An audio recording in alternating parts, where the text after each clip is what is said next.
బులెటిన్లకు details చూస్తే మహానాడు వేదికగా ముఖ్యమంత్రి చంద్రబాబు కోర్టులను హెచ్చరించారు. తన దగ్గర ఎవరి ఆటలు సాగవని అన్నారు. కొంతమంది టీడీపీలో ఉండి కోవర్టులుగా పనిచేస్తున్నారని, వారి ప్రోత్సాహంతో ఇష్టానుసారంగా హత్య రాజకీయాలు చేస్తున్నారని మండిపడ్డారు. మన వేలతో మన కన్ను పొడిచే ప్రయత్నం చేస్తున్నారని అసహనం వ్యక్తం చేశారు. టీడీపీ వారు సొంత పార్టీ వారిని చంపుకుంటున్నారంటూ పార్టీకి చెడ్డ పేరు తెచ్చి సులభంగా వారి టార్గెట్లను హత్య చేస్తున్నారని కోవర్టులపై చంద్రబాబు ఆగ్రహం వ్యక్తం చేశారు. ఇక దీనిపై మరింత సమాచారం మా ప్రతినిధి నాయుడు అందిస్తారు. చెప్పండి నాయుడు.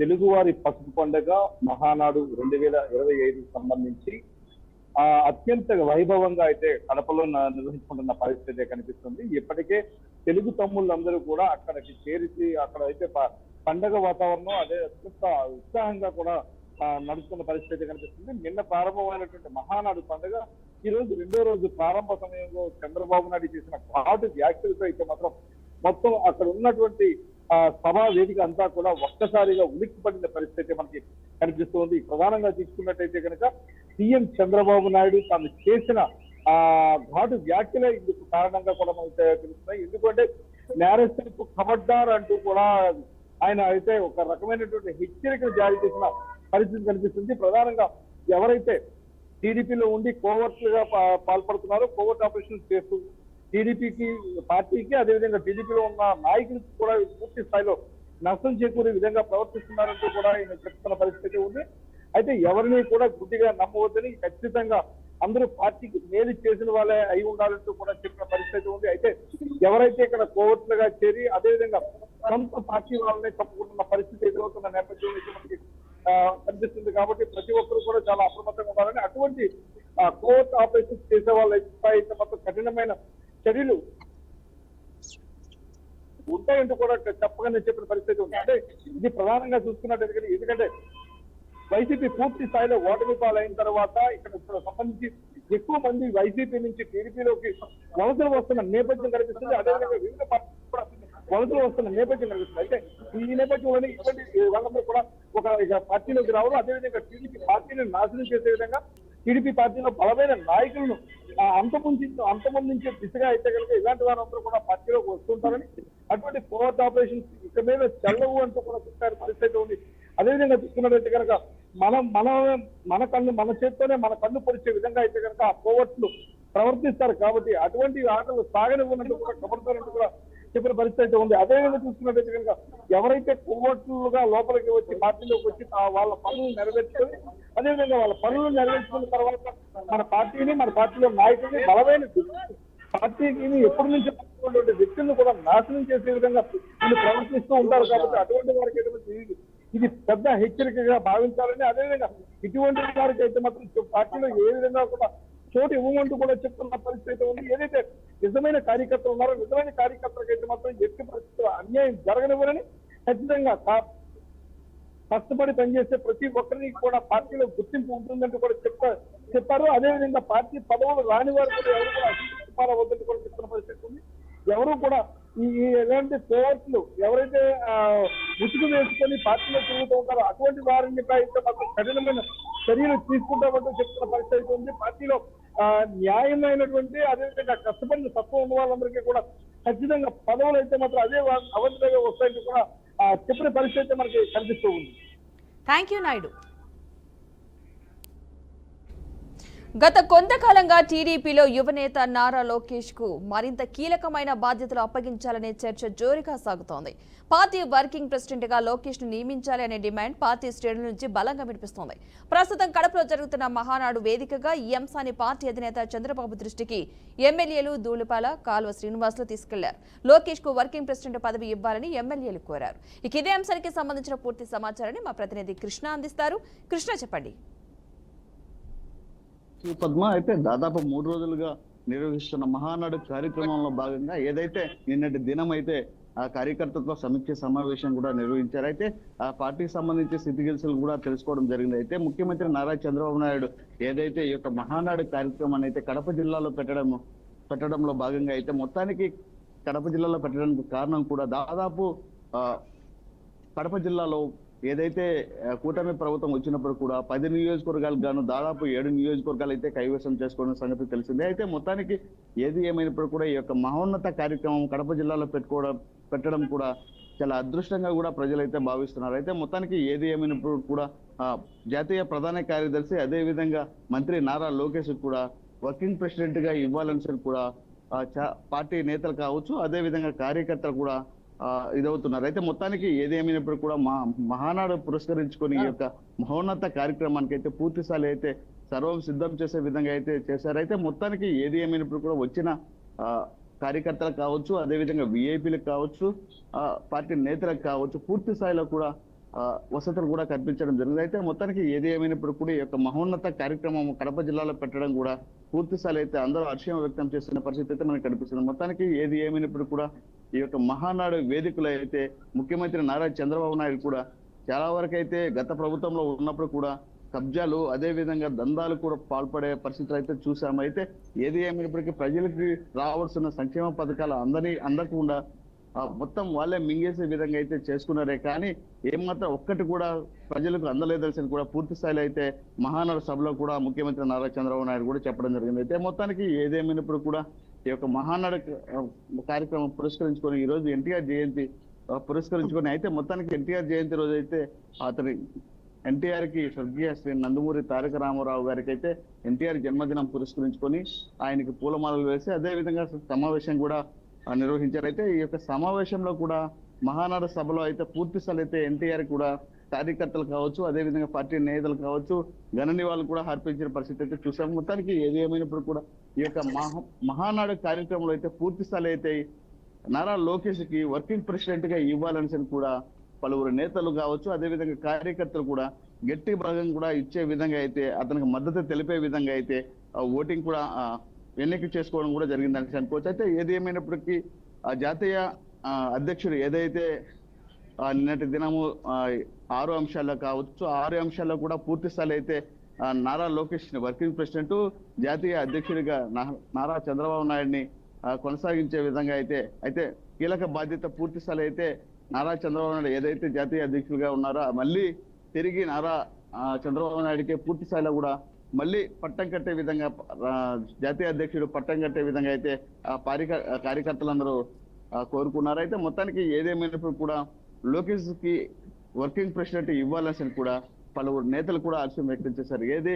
ఏది ఏమైనప్పుడు కూడా పూర్తి స్థాయిలో మనం చూస్తే కడప జిల్లాలో మహానాడు కార్యక్రమం నిర్వహించడము ఓర్వలేక చాలా వరకు అయితే వైఎస్ఆర్సీపీ నాయకులు బురద జల్లే కార్యక్రమాలు చేస్తున్నారని ముఖ్యమంత్రి నారా చంద్రబాబు నాయుడు కూడా ఈ యొక్క సమావేశంలో కూడా అనడం జరిగింది. అయితే మొత్తానికి ఈ యొక్క మహానాడు కార్యక్రమంలో రాయలసీమ ప్రాంతానికి సంబంధించి కావచ్చు, అదేవిధంగా ఏదైతే పెండింగ్ లో ఉన్న ప్రాజెక్టులు కావచ్చు, అదేవిధంగా ఉక్కు కర్మాగారం కావచ్చు, అయితే పూర్తి స్థాయిలో కూడా రేపు జరగబోయే భారీ బహిరంగ సభకు దాదాపు లక్షలాది మంది కూడా పాల్గొనే అవకాశం ఉంది. అయితే ఈ భారీ బహిరంగ సభలో కూడా రాయలసీమ వెనుకబడిన వాటి గురించి కూడా మాట్లాడే పరిస్థితి కూడా ఉంది. Padma. Right, thank you Krishna. NDSA నివేదికను ఎన్డీఏ నివేదిక అనడంలో తప్పు లేదని బీఆర్ఎస్ వర్కింగ్ ప్రెసిడెంట్ కేటీఆర్ ఎద్దేవా చేశారు. నాణ్యత లేనిది కాళేశ్వరం, మేడిగడ్డలో కాదని కాంగ్రెస్ బీజేపీలు చేసిన రాజకీయాల్లోనే నాణ్యత లేదని విమర్శించారు. అశాస్త్రీయ నివేదికతో బురద జల్లే ప్రయత్నం చేస్తున్నారని ఆరోపించారు. శాస్త్రీయ వివరాలు లేకుండానే ఆరోపణలు చేస్తున్నారని మండిపడ్డారు. ఎన్ని కుట్రలు, ఎన్ని సిద్ధాంతాలు సృష్టించినా ఎప్పటికీ వాస్తవమే నిలుస్తుందని, కాళేశ్వరం తెలంగాణకు జీవధార, కేసీఆర్ ఒక దార్శనికుడు అని కేటీఆర్ అన్నారు. రైట్, ఇదే అంశంపై మరింత సమాచారం మా ప్రతినిధి సాల్మన్ రాజ్ అందిస్తారు. సాల్మన్ రాజ్. మేడిగడ్డ బ్యారేజీపై ఎన్డీఎస్ రిపోర్ట్ ఇచ్చింది. అది ఎన్డీఎస్ రిపోర్ట్ కాదని ఎన్డీఏ రిపోర్ట్, అంటే బీజేపీ ఎన్డీఏ రాజకీయ పార్టీగా ఇచ్చిందని బీఆర్ఎస్ వర్కింగ్ ప్రెసిడెంట్ కేటీఆర్ అన్నారు. అంటే దీనికి సంబంధించి నాయకుడు మాజీ మంత్రి కూడా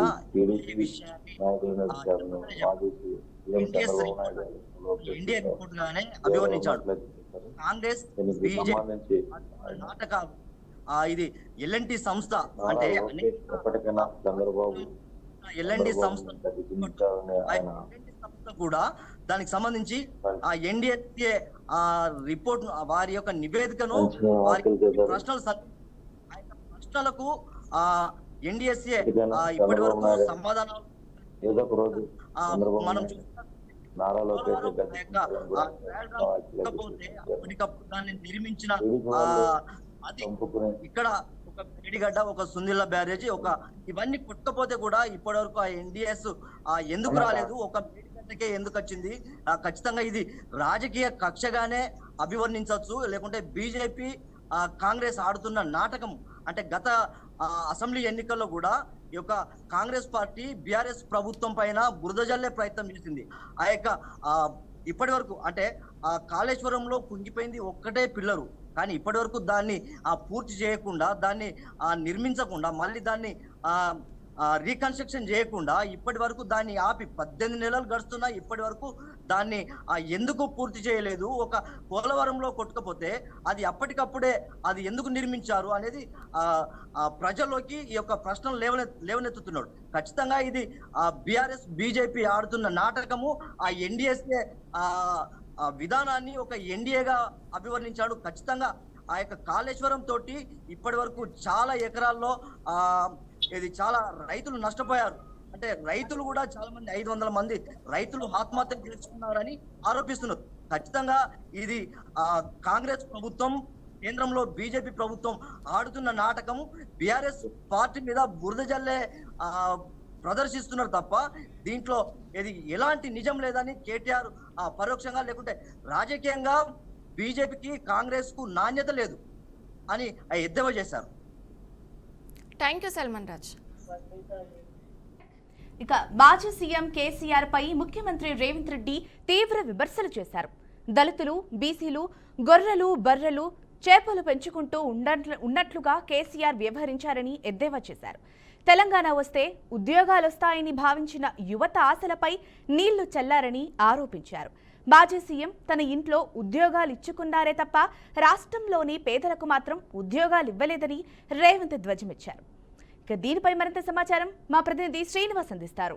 తెలంగాణ వ్యాప్తంగా జరుగుతున్నటువంటి అనేక విషయాల్లో చూసినట్లయితే గత 10 సంవత్సరాల క్రితం జరిగినటువంటి నిరుద్యోగ సంబంధించిన ఉపాధి కావచ్చు, దానికి సంబంధించినటువంటి అనేక సంక్షేమ పథకాలు అమలుకు చేయడానికి బీఆర్ఎస్ పార్టీ ఇప్పుడున్నటువంటి బీఆర్ఎస్ పార్టీ చేసిన అనేక సంక్షేమ పథకాలు బీసీ వర్గమే కావచ్చు సంబంధించిన తెలంగాణ ప్రజలకు చేరువ కావడానికి ప్రయత్నం చేసింది. కానీ అక్కడ చేరువ అయిన విషయంలో చూసినట్లయితే మెజార్టీగా ఉన్నటువంటి 53% బీసీలకు న్యాయం చేయకుండా కేవలం వాళ్ళ పథకాలు మాత్రం చూపెట్టి మాత్రం అక్కడికి ఎవరికి న్యాయం జరగలేదనేది కూడా అక్కడ ఉన్న బీసీ వర్గాలే కావచ్చు, ఇప్పుడు ఉన్నటువంటి అధికార పార్టీ సంబంధించినటువంటి కాంగ్రెస్ పార్టీ సంబంధించిన ప్రతిపక్షాలలో హోదాలో ఉన్నటువంటి కేసీఆర్ కూడా విమర్శిస్తున్నటువంటి పరిస్థితి. అనేక సంక్షేమ పథకాలతోటి తెలంగాణలో ఉన్నటువంటి అభివృద్ధి చేయడం కొరకే తమ పార్టీ ఉందని చెప్పినటువంటి కేసీఆర్ గొర్రెలు బర్రెలు పెంచుకోవడం కాదు, గొర్రెలు బర్రెలు పెంచుకున్న బీసీ వర్గానికి ఎంతమందికి ఉపాధి కల్పించారు, దీనికి సంబంధించినటువంటి విషయాలు ఎక్కడ ఉన్నాయనేది కూడా ఇప్పుడు అధికారంలో ఉన్న పార్టీ కూడా ప్రశ్నించింది. గతంలో 10 సంవత్సరాలుగా అనేక ఉద్యమాలు చేసినటువంటి బీసీలు వర్గాలే కావచ్చు, సంబంధించిన ఎస్సీ ఎస్టీ మైనార్టీ వర్గాలే కావచ్చు, వాళ్ళకి చేయాల్సినటువంటి ఉపాధి కావచ్చు, వాళ్ళకి చేయాల్సినటువంటి ఉద్యోగ అవకాశాలు ఎక్కడ చేయలేదు. కాబట్టి కేవలం సంక్షేమ పథకాల అభివృద్ధి పేరుతో మాత్రమే కుల వృత్తులకు సంబంధించిన న్యాయం చేస్తామని చెప్పినటువంటి ప్రభుత్వం ఎక్కడ వాళ్ళకు సంక్షేమ పథకాలు అందుబాటులోకి లేవు. దానికి సంబంధించిన విషయాలని పర్యవేక్షిస్తున్నటువంటి అధికారులను కూడా మభ్య పెడుతూ కేవలం డిస్ట్రిబ్యూట్స్ సంబంధించి చూపెట్టారు తప్పితే అక్కడ గొర్రెలు కానీ బర్రెలు కానీ ఎవరికి స్థానికంగా లేకపోవడంతో ఇబ్బంది పడ్డారు అనేది ఇప్పుడు ఉన్నటువంటి పార్టీ కూడా చెప్తున్నది. గతంలో అనేక అవినీతికి పాల్పడినటువంటి కేసీఆర్ ప్రభుత్వం దీనికి సంబంధించిన సమాధానం చెప్పాలని కూడా ఇప్పుడు అధికార పార్టీ చెప్తున్నటువంటి పరిస్థితి. అనేక సంక్షేమ పథకాల్లో ముందుకు వెళ్తున్నటువంటి 9 సంవత్సరాలలో బీసీలకు న్యాయం చేస్తున్నామని చెప్తున్నటువంటి ఇప్పుడు ప్రస్తుత ప్రతిపక్ష పార్టీ సంక్షేమ పథకాల అభివృద్ధిలోని ఎవరికి వాటా ఎంత, దానికి సంబంధించినటువంటి బీసీ వర్గాలు 53% బీసీ వర్గాలకు ఎంతవరకు బడ్జెట్ కేటాయించారు తెలిసి చెప్పాలి. దానికి సంబంధించి ఇప్పటి ఆర్థిక వ్యవస్థలో చూసినట్లయితే ఎవరికి న్యాయం చేయలేదనేది కూడా ఇప్పుడు ప్రస్తుతం ఉన్నటువంటి కాంగ్రెస్ పార్టీ ఆర్థిక విధానాలు దానికి సంబంధించినటువంటి బడ్జెట్లు కూడా తేల్చి చెప్పినటువంటి పరిస్థితి. ఏదేమైనప్పటికీ తెలంగాణ ఉద్యమంలో అనేక మంది అసూలు బాసినటువంటి బీసీ నాయకులే కావచ్చు, సంబంధించిన ఎస్సీ ఎస్టీ బీసీలు కావచ్చు, వాళ్ళకి చేయించిన సంక్షేమాలు చేయకుండా కేవలం కేసీఆర్ కుటుంబానికి సంబంధించింది మాత్రమే ఉద్యోగాలు ఇచ్చుకున్నారు. కానీ వాళ్ళకు నిరుద్యోగ సమస్య కానీ అక్కడ ఉన్నటువంటి విషయాలు కానీ ఎక్కడ పరిపూర్తిగా ఫిల్అప్ చేయలేదు. దీనికి సంబంధించి ఇప్పటికే గందరగోళ పరిస్థితి ఏర్పడేటువంటి పరిస్థితి. టీఆర్ఎస్ పార్టీ పునాదిగా ఉద్యమం పేరుతో వచ్చినటువంటి కానీ బీసీలకు కూడా అన్యాయం చేసిందనేది ఇప్పుడు అధికార పార్టీ చెప్తున్నటువంటి పరిస్థితి. బీసీలకు న్యాయం చేశామని చెప్పినటువంటి పరిస్థితులు చూసినట్లయితే ఏదైతే సంక్షేమ పథకాలు బీసీలకు గొర్రెలు కానీ బర్రెలు కానీ ఆ యూనిట్లుగా అనేక కోట్ల రూపాయలు ఇప్పటికే ప్రభుత్వ ఖాతాల నుంచి బదిలీ అయినటువంటి పరిస్థితి. ఆ బదిలీ అయినటువంటి పరిస్థితుల్లో కూడా అవినీతికి కేవలం బీఆర్ఎస్ పార్టీకి సంబంధించిన అధికారులు సంబంధించి కానీ అక్కడ ఉన్నటువంటి నాయకులే చేశారు తప్పితే ఏ సామాజిక వర్గానికి న్యాయం జరగలేదని మాత్రం ఇప్పుడు తేల్చి చెప్పినటువంటి ప్రభుత్వ కాంగ్రెస్ పార్టీ. దీనికి సంబంధించి చూసినట్లయితే బీసీ వర్గాలకి ఎవరికి న్యాయం చేశారు? 52% ఉన్నటువంటి వారికి ఇప్పటికీ ఏం న్యాయం చేయబోతున్నారు అనేది కూడా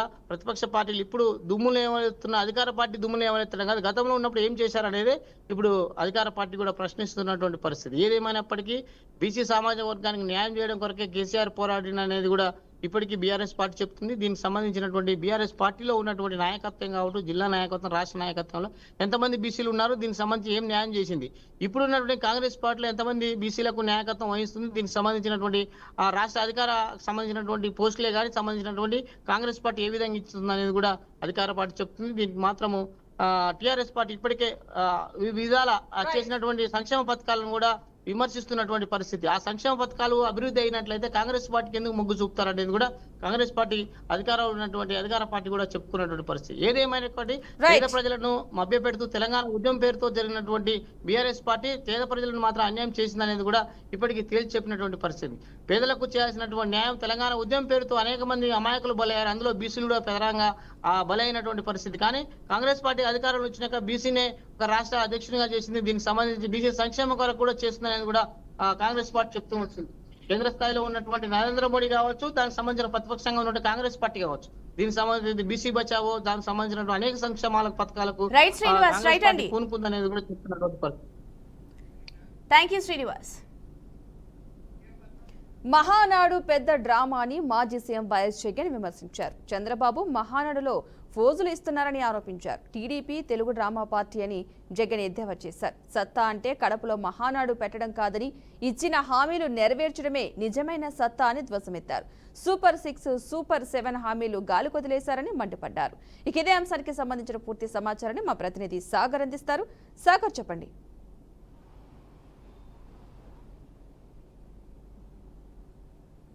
రాష్ట్ర మాజీ ముఖ్యమంత్రి వైసీపీ అధినేత జగన్మోహన్ రెడ్డి అయితే ఈరోజు సంచలన వ్యాఖ్యలు అయితే చేసిన పరిస్థితి. ఒకవైపు కూటమి నేతలు టీడీపీ ముఖ్యంగా కడపలో మహానాడు పెద్ద పండుగగా జరుపుతూ ఉంటుంది. ఈ క్రమంలోనే జగన్ చేసిన వ్యాఖ్యలు ఇప్పుడు సంచలనంగా మారిపోయాయి. ఎందుకంటే కడపలో ఏదైతే మహానాడు జరుపుకుంటారో ఈ మహానాడు పెద్ద డ్రామా అని జగన్ విమర్శించారు. ఇదే క్రమంలో కూడా అనేక విషయాలపై ఆయన సంచలన వ్యాఖ్యలు చేశారు. ఇటు ప్రభుత్వం చేస్తున్న అక్రమ అరెస్టులపై కూడా స్పందించారు. ఎప్పుడు గతంలో చూసుకుంటే ఎప్పుడో జరిగిన ఎప్పుడో టీడీపీ ఆఫీసు కూల్చివేతన కేసులు ఇప్పుడు 127వ ముద్దాయిగా ప్రస్తుతం పిన్నెల్లి రామకృష్ణారెడ్డి ఆర్కే రామకృష్ణారెడ్డి అని చెప్పి చేరుస్తున్నారని, అలాగే ముఖ్యంగా ఎప్పుడో అక్రమ మైనింగ్ కేసు వ్యవహారంలో ఎవరు సంబంధం లేని విషయంలో కాకాని గోవర్ధన్ రెడ్డిని అరెస్ట్ చేశారని చెప్పి, అలాగే ముఖ్యంగా ప్రకాశం జిల్లాలో ఉమ్మడి ప్రకాశం జిల్లాలో ఎవరైతే టీడీపీ కార్యకర్తలు వాళ్ళు కొట్టుకొని ఒక హత్య కేసుకు సంబంధించి ఎస్పీ ప్రెస్ మీట్ పెట్టి ఇది ఒక కేవలం వర్గాల మధ్య గొడవ అని చెప్పిన తర్వాత కూడా వాళ్ళంతా కూడా ఆ పిన్నెల్లి ఏదైతే మాజీ ఎమ్మెల్యే పిన్నెల్లి రామకృష్ణ సోదరుల మీద కేసు బుక్ చేయడం, ఇలా అనేక రకమైన అక్రమ అరెస్టులు చేస్తున్నారని చెప్పి చెప్తూనే మరొక విషయం పై కూడా సంచలన వ్యాఖ్యలు చేశారు. ఏదైతే చంద్రబాబు నాయుడు ఎన్నికలకు ముందు తాను అధికారంలోకి వస్తే ఉద్యోగాలు కల్పిస్తానని, ఉద్యోగాలు కల్పించే దేవుడెరుక సుమారుగా 3 లక్షల ఉద్యోగాలు తొలగించారని, వీటిలో ముఖ్యంగా 2 లక్షల పైచిలకు వాలంటీర్లకు కూడా ఉద్యోగాలు తొలగించారని చెప్పి, అలాగే ముఖ్యంగా ఏదైతే డిస్పెన్సరీస్ రేషన్ షాపులకి సరఫరా చేసే సుమారుగా 15,000 మంది ఉద్యోగాలు పోయాయని, అలాగే ముఖ్యంగా డిస్టరీస్ ప్రభుత్వ మద్యం దుకాణాల్లో పనిచేసే సుమారు 11,000 నుంచి 15,000 అవుట్సోర్సింగ్ ఉద్యోగాలు పోయాయని, అలాగే ముఖ్యంగా మొత్తం మీద రాష్ట్ర వ్యాప్తంగా 3 లక్షల పైచిలకు ఉద్యోగాలను కూడా మొత్తం కూడా పోయాయని చెప్పి, కొత్తగా ఉద్యోగాలు వచ్చింది ఏమీ లేదని చెప్పి చెప్తూనే ఏదైతే ఉద్యోగులు గతంలో ఎన్నికలకు ముందు ఉద్యోగులకు ఇచ్చిన హామీలు ఏదైతే పీఆర్సీ అమలు చేస్తాం, అలాగే డిఎల్ 3 పెండింగ్లో ఉన్నాయి, అలాగే ముఖ్యంగా ఐఆర్ ఇవ్వడం లేదు. సో ఉద్యోగస్తులకు కూడా ఒకవైపు మంచి చేస్తానని చెప్పి అధికారంలోకి వచ్చిన తర్వాత మొండి చేయి చూపించాలని చెప్పి ఇటు ఉద్యోగులకు కూడా ఏమి కలగలేని చెప్పి అటు చెప్పారు. అలాగే ముఖ్యంగా తన ప్రభుత్వం హయాంలో ఉన్నప్పుడు 2019 నుంచి 2024 వరకు ఏదైతే కరోనా సమయంలో కూడా ప్రజలందరికీ మనం అది ఎంతో సంక్షేమ పథకాలు అందించామని, ముఖ్యంగా కూడా ట్రాన్స్పరెన్సీగా, నిజాయితీగా, విశ్వసనీయత విలువలతో కూడిన పనులు చేశాం కాబట్టి 2,75,000 కోట్ల రూపాయలు బటన్ నొక్కి నేరుగా ప్రజలకు అందించామని చెప్పి ఏదైతే ఇప్పుడు ప్రభుత్వం హామీలు ఇచ్చి అధికారంలోకి వచ్చిన తర్వాత చిన్న చిన్న పథకాలు ఏదైతే గ్యాస్ కావచ్చు, లేదంటే ఆర్టీసీలో మహిళలకు ఉచితంగా ప్రయాణాలు కావచ్చు, ఇవన్నీ కూడా అమల్లో చేయకపోతుంది. దీనికి అంతా కారణం కేవలం తమ వ్యక్తిగత స్వార్థాల కోసం జోబులో నింపుకోవడం వల్లే ఈ టీడీపీ ప్రభుత్వం అమలు చేయలేకపోతుందని చెప్తుంది. మరీ ముఖ్యంగా జగన్మోహన్ రెడ్డి చేసిన సంచలన వ్యాఖ్యల్లో తాను ఏదైతే సంక్షేమం అభివృద్ధి చేశానో అలాగే వాళ్ళు అభివృద్ధి చేయట్లేదు చెప్తూనే ఈ కళ్ళు మూసుకుని కళ్ళేసేలోపు సంవత్సరం గడిచిపోయిందని మరో 3 సంవత్సరాలు కూడా కళ్ళు మూసుకుని కళ్ళేస్తే 3 సంవత్సరాలు గడిచిపోతాయి. కానీ వచ్చే మనం అధికారంలోకి రాగానే ప్రస్తుతం ఎవరైతే వేధింపులకు గురి చేస్తున్నారో వాళ్ళందరి పేర్లు కూడా రాసుకోవాలని చెప్పి తాను అధికారంలోకి వస్తే కార్యకర్తలందరికీ పెద్దపీట వేస్తాను, అలాగే సంక్షేమ అభివృద్ధి కూడా మొత్తం కూడా 2 కళ్ళలాగా చూస్తూ కార్యకర్తలు పెద్దపీట వేస్తానని చెప్పి అందరి పేర్లు రాసుకోవాలని, వీళ్ళందరూ రిటైర్ అయిన తర్వాత కూడా ఎక్కడైనా మొత్తం సప్త సముద్రాల అవతల ఉన్న రిటైర్ అయిపోయినా కూడా వాళ్ళందరూ కూడా వడ్డీతో సహా చెల్లిస్తామని చెప్పి తాను అధికారంలోకి వస్తే 2.0 జగన్ ఎలా ఉంటారో చూపిస్తానని చెప్పి జగన్మోహన్ రెడ్డి సంచలన వ్యాఖ్యలు అయితే చేసిన పరిస్థితి ఉంది. Right, thank you Sagar. ఏదో ఒక రోజు చంద్రబాబును లోకేష్ గద్దెదించుతాడంటూ మాజీ మంత్రి పేర్ని నాని సంచలన వ్యాఖ్యలు చేశారు. టీడీపీ వాళ్లే చంపుకొని వైసీపీ నేతలపై కేసులు పెడుతున్నారని ఆరోపించారు. శిశుపాలుడి పాపాలు పెరిగినట్టు లెక్కకు మించి పాపాలు చేస్తున్నారని విమర్శించారు. చక్రవడ్డీతో సహా ఆ పాపాలను చెల్లిస్తామని హెచ్చరించారు. ఎన్టీఆర్ను చంద్రబాబు వెన్నుపోటు పొడిచారని అన్నారు. చంద్రబాబే కాంగ్రెస్ నుండి ఎన్టీఆర్ కాళ్ల వద్దకు చేరిన పెద్ద కోవట్టు అని మండిపడ్డారు. రైట్కి ఇదే అంశంపై మరింత సమాచారం మా ప్రతినిధి వెంకట్ అందిస్తారు. వెంకట్, ఏదైతే టీడీపీ ఈ ఆవిర్భావ సభలు నిర్వహిస్తున్నారో ఘనంగా దీనికి సంబంధించి మాజీ మంత్రి అదేవిధంగా వైసీపీ నాయకులైనటువంటి పేరు నాని తీవ్ర వ్యాఖ్యలు చేస్తారని చెప్పొచ్చు. టీడీపీ అధ్యక్షుడు అదేవిధంగా చంద్రబాబు నాయుడుపై పేరు నాని తీవ్ర విమర్శలు చేశారు. చంద్రబాబు నాయుడు సీఎం చంద్రబాబు నాయుడు ఎవరైతే ఉన్నారో ఆయన కుమారుడు లోకేష్ ఏదో రోజు ఆయన గద్దెదించారని కూడా ఆయన విమర్శలు అయితే చేశారు. అదేవిధంగా కూటమి నాయకులు ఎవరైతే ఉన్నారో వారంతా కూడా టీడీపీ నాయకులు, కూటమి నాయకులు హత్యలు అయితే ఏవైతే కేసులు చేస్తున్నారో ఆ హత్యలు సంబంధించిన కేసులు వైసీపీ నాయకులపై నెడుతున్నారంటూ కూడా ఈ నాని పేరు నాని హెచ్చరికలు జారీ చేశారు. అదేవిధంగా ప్రతి ఒక్క పనికి కూడా టీడీపీ నాయకులు సరైన ప్రజలకు న్యాయం చేయలేకపోతున్నారని, అదేవిధంగా శిశుపాలుడు ఏ విధంగా పాపాలు చేసుకుపోయాడో అదే విధంగా టీడీపీ నాయకులు, కూటమి నాయకులు పాపాలు చేసుకుంటూ రోజు రోజుకు పెరిగిపోతున్నారని, ఏదో రోజు ఈ చక్రవడ్డీతో సహా చేసిన పాపాలకు పర్యవసానం అనుభవించాల్సి ఉందని కూడా ఈ పేర్నని హెచ్చరికలు అయితే జారీ చేశాడు. ప్రస్తుతం కూటమి ప్రభుత్వం సంవత్సర కాలం ఉన్నంత కాలంలో ఏ ఒక్క రోజు కూడా ఈ సూపర్ 6 ఏదైతే పథకాలు ప్రవేశపెట్టిందో ఆ పథకాలను అమలు చేయలేక ప్రభుత్వం చతికిలు పడిపోయిందని, ప్రజల్లో తీవ్ర వ్యతిరేకత అయితే వచ్చిందని కూడా ఈ పేర్నని అన్నారు. అదేవిధంగా ఇప్పుడు చంద్రబాబు ఎవరైతే ఉన్నారో చంద్రబాబు నాయుడు తన మామ ఎన్టీఆర్ ని వెన్నుపోటు పొడిచి పార్టీని స్వాధీనం చేసుకున్నారని, అదేవిధంగా కాంగ్రెస్ నుంచి వచ్చిన ఏకైక కోవట్ ఎవరైనా ఉన్నారంటే అది చంద్రబాబు నాయుడు మాత్రమే అంటూ కూడా పేర్నాని తీవ్ర వ్యాఖ్యలు అయితే చేశారు. దీనికి సంబంధించి టీడీపీ ప్రభుత్వాన్ని అయితే చాలా దుయ్యబెట్టారని చెప్పుకోవచ్చు. ప్రభుత్వం వచ్చి ఏడాది అయినప్పటికీ కూడా ఏ ఒక్క సంక్షేమ ఫలం పేదలకు అందలేదని, జగన్మోహన్ రెడ్డి ప్రభుత్వంలోనే పథకాలన్నీ కూడా సక్రమంగా ప్రతి ఇంటింటికి అందాయని కూడా ఈ పేర్నాని చెప్పిన పరిస్థితి అయితే ఉంది. Thank you Venkat.